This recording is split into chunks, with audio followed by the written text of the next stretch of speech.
welcome back. In this video we're going to create our database user, we're going to also assign privileges to it.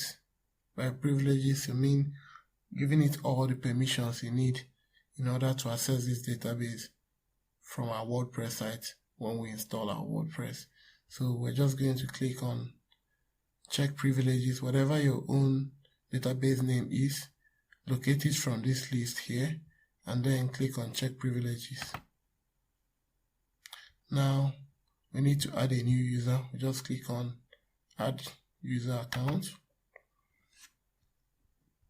I'm just going to call it a name. I'm just going to call it, we'll call it admin X.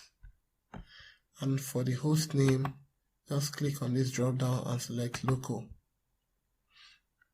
Then for password, just make sure you put up something that's is strong enough, though we're on our local PC, so no need to be afraid.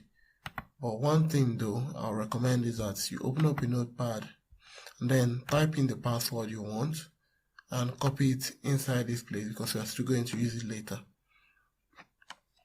So I'm just going to call this, type a bunch of stuff so I don't have to remember, and then I have to copy it and paste inside here.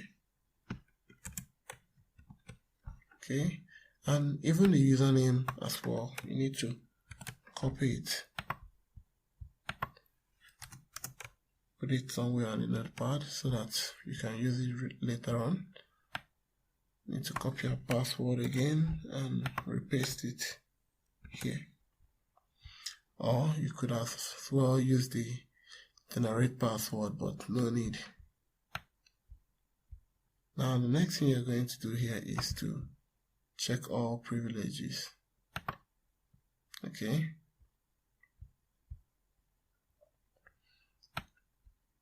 And then click on go. Don't bother with any other thing here, just click on go.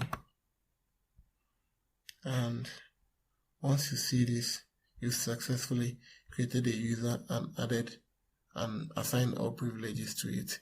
In the next video, we are going to go ahead and download our WordPress installation file. See you in the